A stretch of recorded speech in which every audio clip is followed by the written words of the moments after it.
Hola, and buenos noches, buenos dias, buenas tardes, GnGs. My name is Trekkw2ks, and welcome to another episode of Weekend Crypto, brought to you here on the Gentleman Crypto Network. If you don't know, the basic idea is I cover some crypto-related news stories that happen between a Friday and a Sunday, and pop them out 08 on a Monday morning. And so I got a couple of things. As we all know, I'm assuming you weren't under a rock. And so as we all know, the halving happened this weekend. So I was really like cutting through a lot of that and pretty much stayed away from that stuff. In my mind, like everything is just really surrounding around the price talk stuff. But nonetheless, before I jump into that, let me do the housekeeping stuff. Hey, we are still in the tax season. If you didn't do your extension on April 15th and you are in the USA jurisdiction, I'm just saying, I'm hoping you're doing something else to cross your T's and dot your I's, because I got an IRS story that's in this lineup. And, you know, as I've been saying for a couple of weeks and episodes and months now, this segment is brought to you by CJ the Smart Guy, who is a certified CPA. And in full disclosure, he is my actual CPA. I had to do my own due diligence and research before I was like, yo, I'm going to message you on the CPA stuff for the taxes. And mind you, I already knew him in the space, but I was comparing him to what I knew with other CPA services focused on crypto that I knew. And I was like, all right, this is the way I'm going to go. That's just me, not saying you have to use him. There's a link in the description, but it's not a referral link. There's no kickback. This is just me saying, hey, if you're in this American jurisdiction, I hope you're crossing your T's and dotting your I's and doing your due diligence when you find the person who you want to do your taxes related services around crypto. He solely focuses on crypto. Understand, putting that in clarity. But other than that, as final part of housekeeping is thanks to folks who are checking in. I appreciate the folks who jump in with the live on me and, you know, we jump back and forth on stuff. Appreciate the folks who I see during the actual Gentleman of Crypto show at the 10ish time. Appreciate the content cousins, Black Rule, Jake Fever, Stack Bros, content cousins, the Simonsons. We got a bunch of folks on this network who do some form that you might be interested in. I tell you all the time, I don't do price talk, but we got a number of other folks who do price talk stuff on here. So if I'm not your cup of tea, it's cool. I'm totally cool with that. We got other folks who you might be more interested in. So yeah, that's enough of that right there. Let me just jump into these stories, and here we go. All right, so we'll start off on this first story here, which I thought was a pretty cool story as far as like just having some good news stuff. And in this title, as you see, Human Rights Foundation launches Finney Freedom Prize to reward contributions to Bitcoin for 110 years. So basically what happened is this Human Rights Foundation got crypto funding. In particular, it was Bitcoin that they used to fund this foundation that would basically reward people who are contributing to the Bitcoin protocol. And it was named after Hal Finney. And it was like 33 Bitcoins. And it's basically funded out for like the next 110 years. And what they're also looking to do is like give it around the halving time, because they're covering the period like for when well, the first set of it anyway is when Hal Finney was a part of the Bitcoin blockchain protocol, as like far as like what the period he was in. So that's like the 09 to 2012 period. But nonetheless, the point being is that this arguably is a good thing. I hope that it would encourage, you know, more folks to keep in, because basically the idea behind it and the intention is to reward those who are looking to help build technology and tools that lead to liberation, right? And so one of the biggest arguments behind the Bitcoin protocol is it is a form of digital currency that can be permissionless, that can be borderless, that can be decentralized, blah, blah, blah, right? All those wonderful talking points and ideals. And so the idea is like, hey, if you're helping build this thing out to be that in the future going forward, because it's a continually evolving technology, it might not evolve as fast as some people like, but it is a continually evolving technology. There you go. So for those who are interested, this was over on Crypto Slate. You can read actually more into the details on it. And like I said, they're doing it where it coincides, I believe, with how the halving happens. So another one will come out soon enough. And you basically get like, I think 1 Bitcoin for your reward as like how you've contributed to it. And so obviously it makes sense when you look at it from like, well, you know, did somebody just do it for 1 year and then they left the project. Like, nah, like how long? Like you were there for a good while, and a cycle's worth. Yeah, that makes sense. But anywho, jumping on to this next story, just want to say, like, I think that was I wanted to try to start on a positive note before I got into this shit right here with the IRS. Okay, so as you saw in the caption, not the caption, but the thumbnail for it, it's IRS is eyeing personal custodial wallets, right? And so it basically goes to this. There's a new form, a new 1099 form, and I'm gonna say this in the context of I'm not the CPA, I'm not the financial advisor, I am not the lawyer.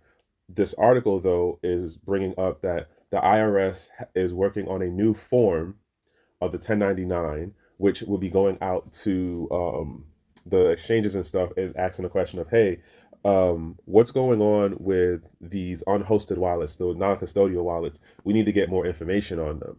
And it's looking at like the ID and something else that I can't remember. The way the article frames it is, hey, they're going to push this at the companies and not at the actual end users.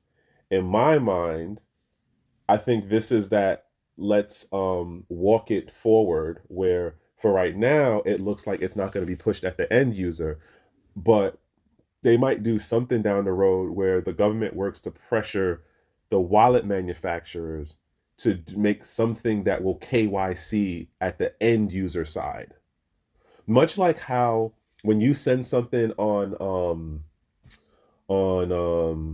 like Cash App or Zillow, yeah, no, Zelle, right? Like, granted, the company is the middle person as far as the software to connect you, but like even if you was just able to do it straight from your, let's say, your mobile device to the other person, there's going to be some digital identifier in it that is sent over, and that would count towards like your KYC kind of related data, or more of the metadata side of it.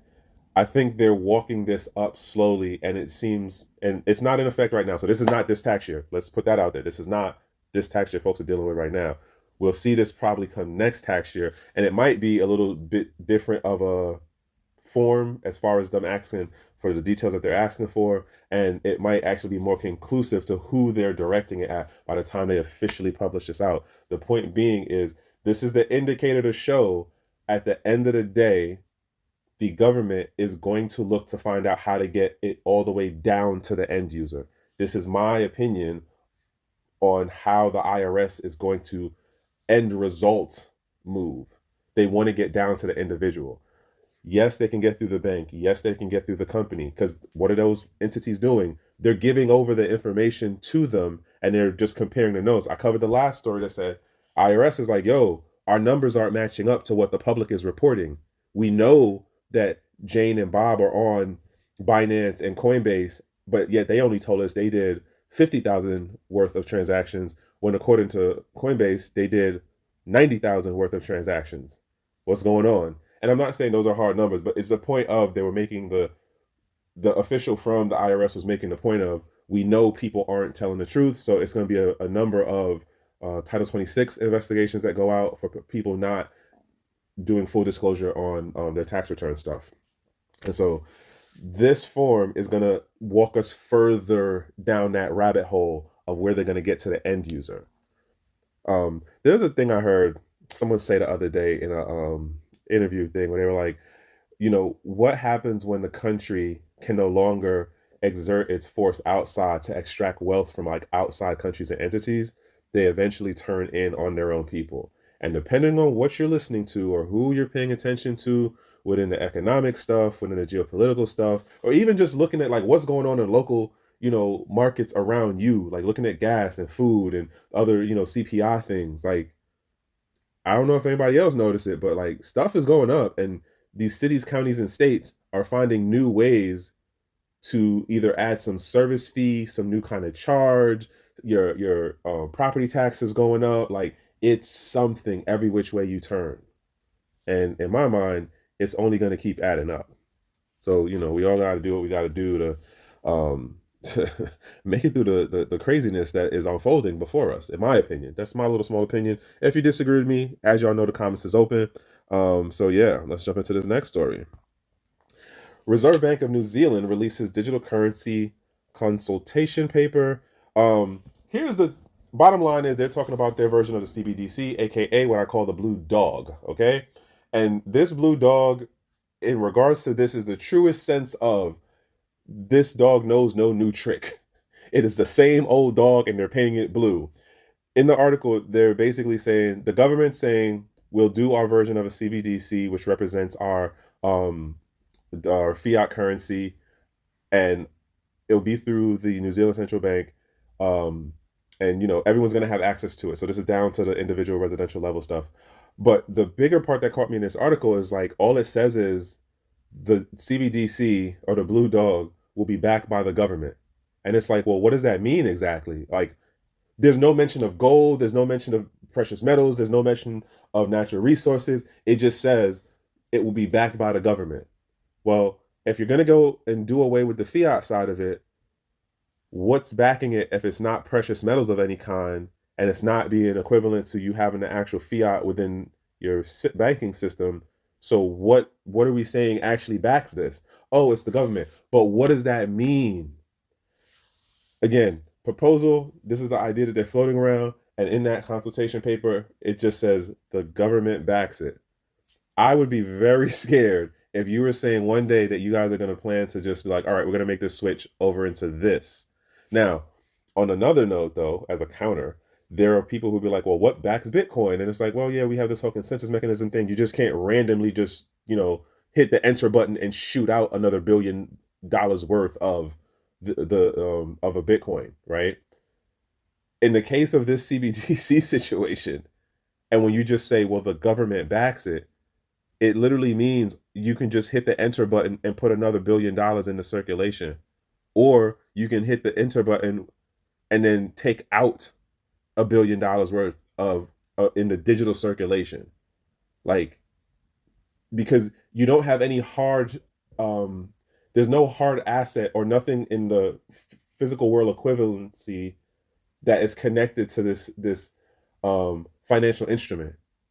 So how does that, listen, these are the things that I kind of be just like, wow, like this is the phase of life that I'm at where the things that we thought like 5-10 years ago for how it would look with like crypto being on the global playing field, and the idea of like, well, how would the government come in with their counter of a digital currency? And here we have these blue dogs, and everyone's gonna have their dog in the show. That's the other part of it. And I've been saying this for how long now?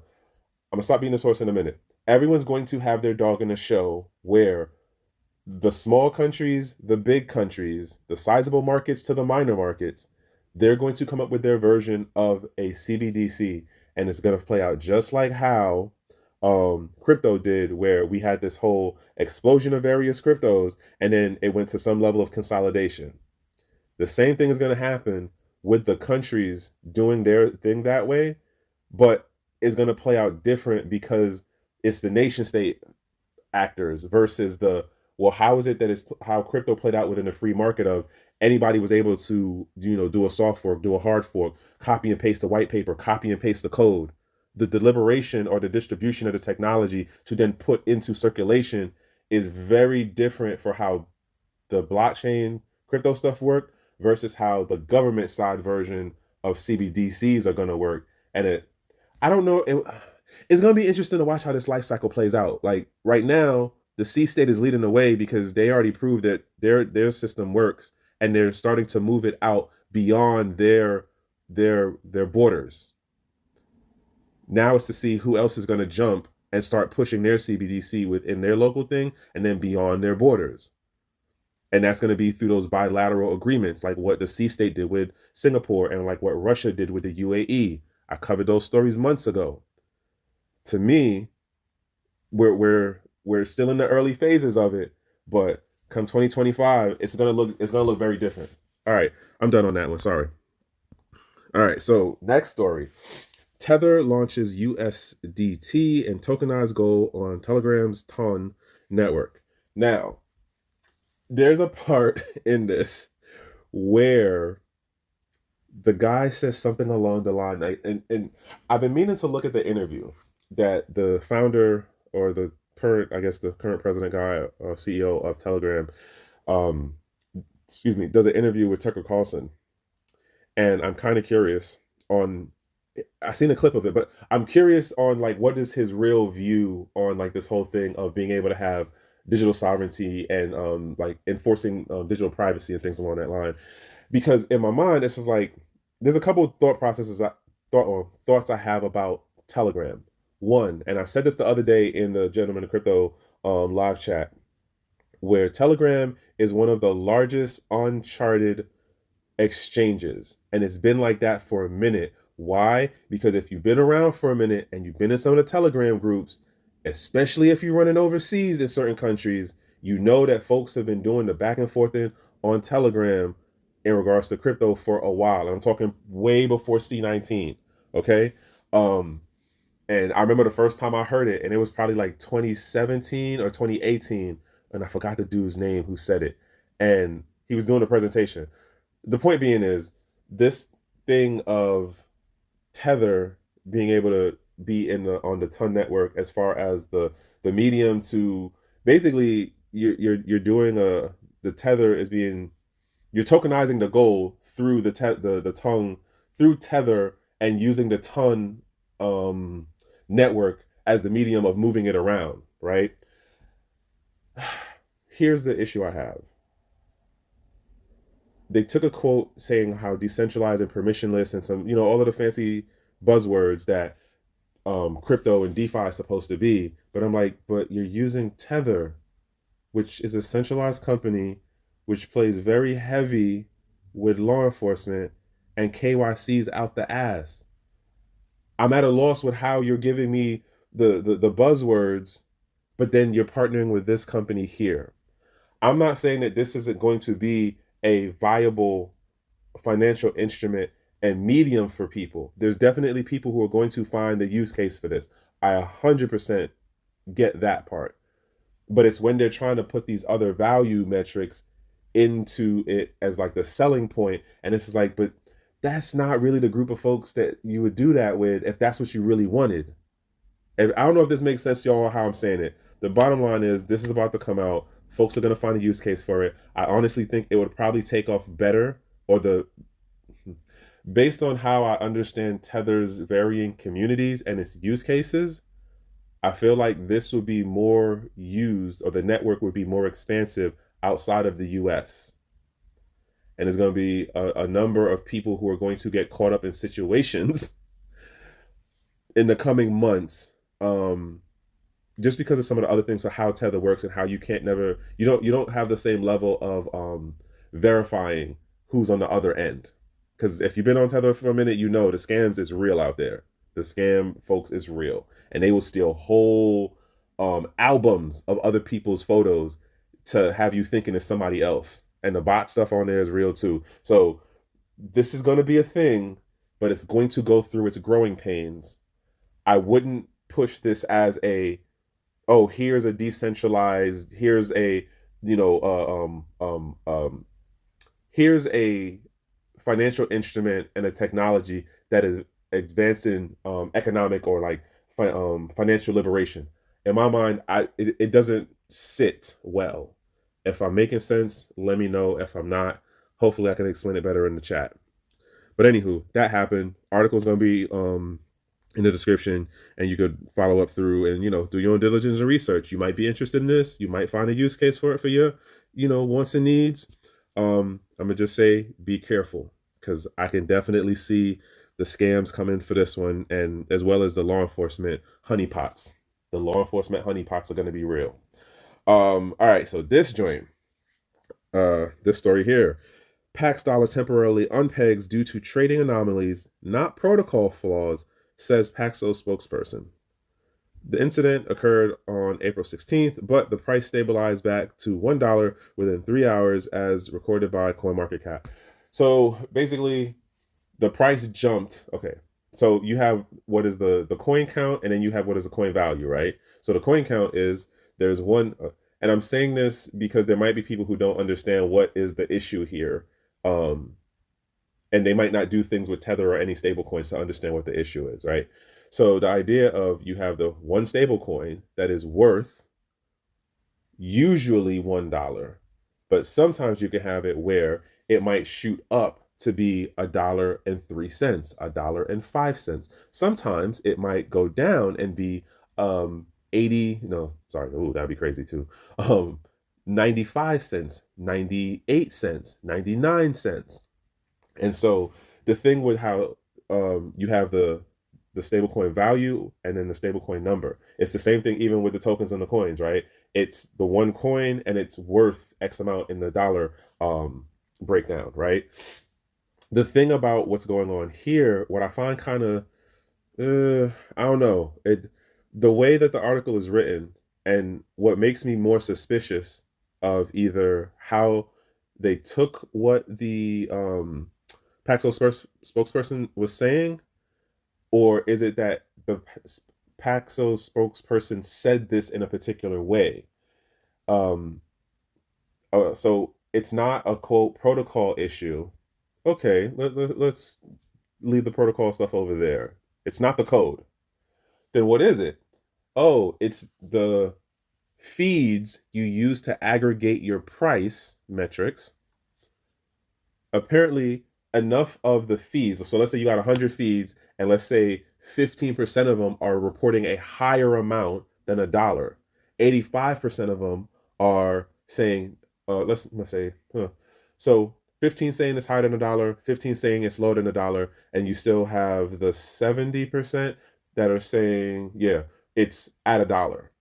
Somewhere in the metrics, it happened as far as the sourcing goes for where they're getting the price value from.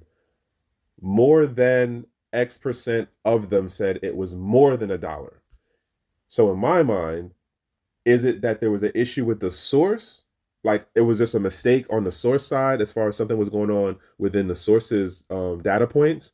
Or did somebody actually mess with enough of the sources to be able to trigger this in the Paxos price?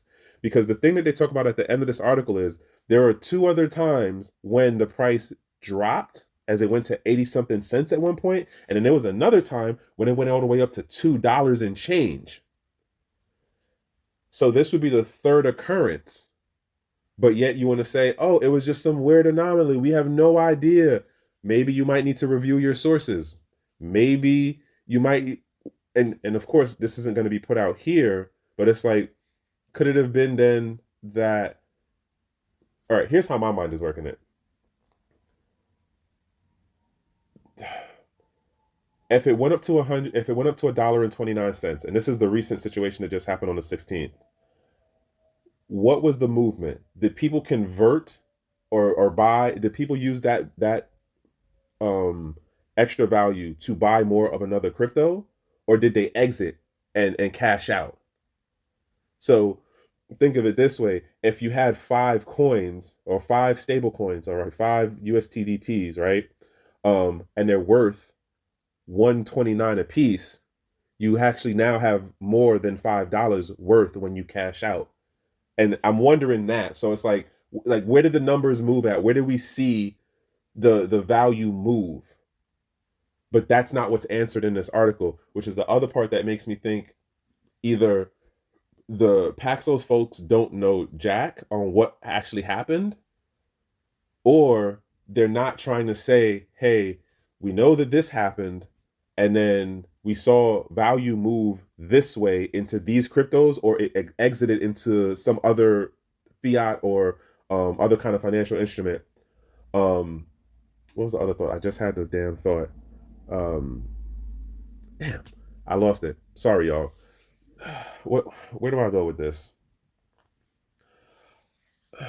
I think that considering this has happened 2 other times to Paxos, I don't think that this is arguably an isolated incident in relation to Paxos as well as in relation to stablecoins in general. And so I think as we move further through the year, we're going to see more stories like this pop up about stablecoins either shooting above their pegging or dropping significantly below their pegging, because arguably, I think there's something going on where the sourcing aggregators for the price are being targeted.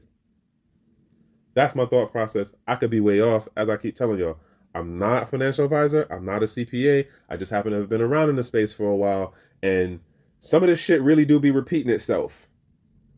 And the scammers, the hackers, and just the companies themselves, the exchanges, the other, financial related entities and tech folks within this thing we call the blockchain industry, some of them is some really creative folks, and they figure ways to do some pretty interesting things, right? And someone's always trying to get the upper hand on something. So we'll see how this plays out as we move forward. But yeah, I wanted to throw that one out there.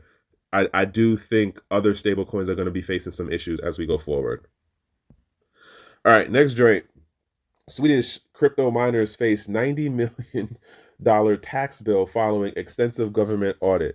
So basically, the Swedish government comes and goes, all right, we're going to do a full audit of all these crypto companies. And I imagine either somebody blew the whistle somewhere or was like, yo, this company, because they did 21 companies, 18 of them they found was like, there was discrepancies. And then the 18 companies appealed the decision. And this is a collective number, by the way. It's not that one company has to pay $90 million. What they did was they totaled up all of these companies that were showing some type of discrepancies. They're the ones that owe this total amount of. So one company might owe 2 million, another company might owe 50 million, and then somebody else might owe 1.3 million. But it's between 18 18 companies, or was it 16, whatever, because like somebody got their stuff repealed and adjusted. And and I've been saying this for a bit now. The companies are going to start getting arguably like crowed, like they're gonna get crowed. And when I say that, if you know how crows are, like crows will bully other animals. Like crows are jerks, okay? And so in this regard, you're seeing regulatory bodies, and so regulatory bodies like Senate committees or other executive body regulators. Yeah, there we go. Making calls in regards to the situation we have going on with Nigeria, where they were like, hey, you guys did money laundering, or you allowed it to happen on your platform. Hey, you also have some tax evasion issues because you weren't paying out the right amount of taxes. We need to see somebody. And then lo and behold, the compliance person shows up and they get arrested. Like, what? You have what the New York State AG did last year, where she was calling out crypto exchanges in other countries. The point is that we're going to see more of these activities happen where it's like, all right, we need to start really going through what the numbers look like. It's like the same thing that there was that department in the US government's, it was in the energy department, so it's under the DOE, and they were wanting the mining companies to give them like all of the information, and they told them it would only take you like 45 minutes. But then like when they started doing the work, it was like, yo, it took us 2 weeks to answer all of the questions you wanted. You know how much like extra work that was? This is not, that we're not going to do this. And mind you, it was some obscure department within the DOE that like you really don't even know unless you're in, that sector. The point being, again, is that these governments, these regulators, they're going to start nitpicking at the industry for what parts that they can get at. And it's funny how the miners are on a chopping block right now, because I got another mining story, but miners seem to be on a chopping block right now. Like, yeah, there's some good news that's popping up here and there in certain, states or certain countries and stuff like that. But it's also stuff like this going on where the government's like, yo, we need to do a re-audit. And then it's like, wait a minute, you guys said your thing was this, but no, really, it should be this category. And this is the government saying, we think it should be this category versus well, according to how you have it written, me as the company and the person who's doing the compliance and the person talking with the lawyer, we also fit in that category. And so as we fit in that category, we're not obligated to do this payout for the taxes or this higher percentage rate of whatever.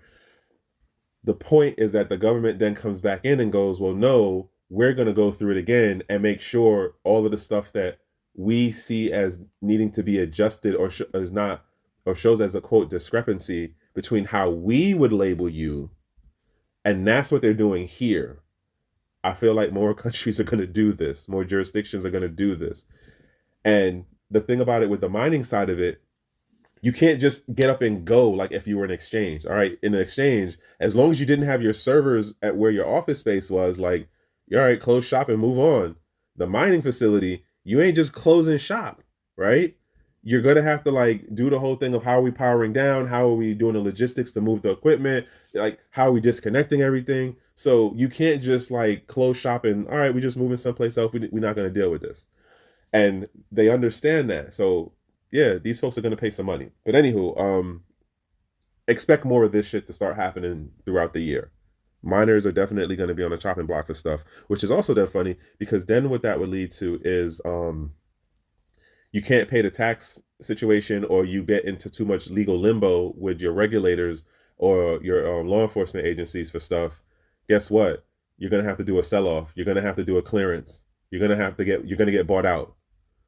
That's what I see that leading to. So consolidation within the industry in that regards.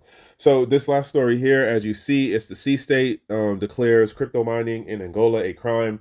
And so, yes, I did play the clickbait title a little bit with that. So what really happened, and I had to actually say to myself, wait, Angola? Like Angola in Africa?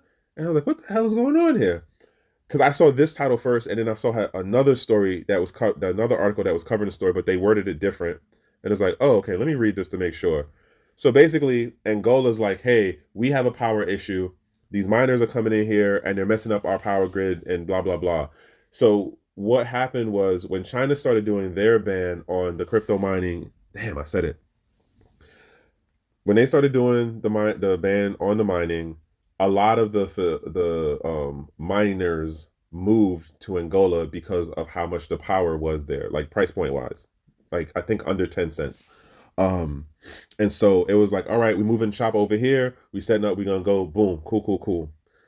Now Angola's like, hey, you, and okay. So here's part of why I'm not accepting the narrative of these mining companies are causing power issues with our grid, because too many people are using that as the cover story. And if you ever notice how when you hear the story X amount of times and it's like everyone's using the same logic of like, oh yeah, you know, they're a danger to the power grid. Oh, they're causing trouble. They're causing blackouts. And it's just like, I don't know if I accept that. Like, I mean, I've not been to Angola. I know a couple of people who've been out that way. And if I remember right, it's not a cheap country to be in. You can't be an expensive country and have a crappy power infrastructure. So part of what I think, well, let me get about this article thing first. So basically, China, damn it.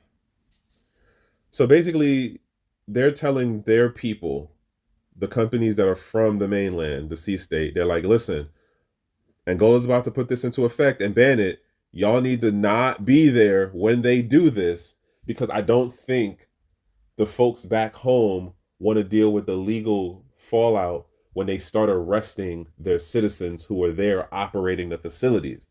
Not to mention, then you get into the whole thing of just like what happened in the UK situation.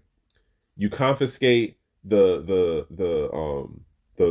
crypto, the money made, the incentives that was made as you're conducting these investigations, and this is like, well, hey, you need to give us back our crypto that you confiscated from blah blah blah, right? But then the local law enforcement is like, well, no, it's a part of an investigation. And then you have no way of actually being like, well, who actually has it, right? So I think what the C state is trying to do is avoid the legal fallout that would happen once people start getting arrested. Because it's not just going to be the citizens situation. It's also going to be, hey, what did y'all do with the crypto that y'all confiscated? Where is it?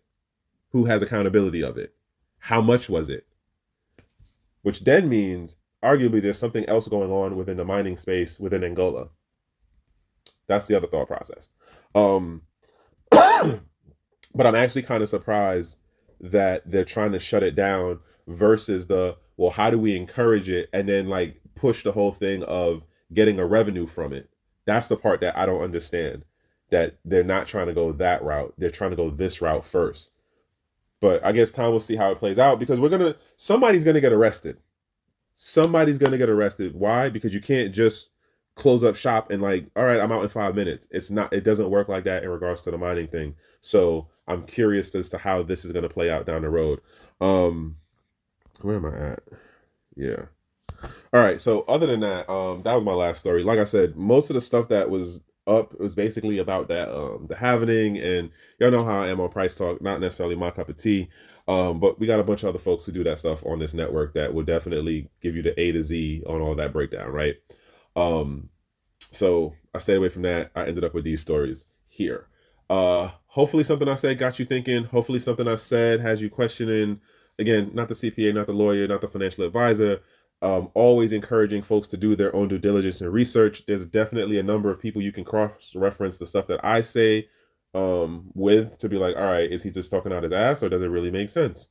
And I highly encourage, like, take everything, even what I say, with a grain of salt and cross-reference it. Do your own due diligence.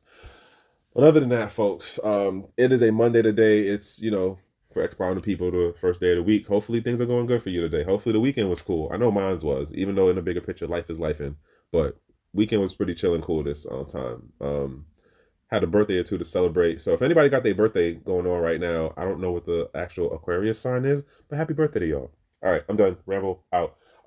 As I say, have a productive over busy day. If it can't be a productive over busy day, at least be in a safe place, in a safe place, in a safe space, and in good company. All right.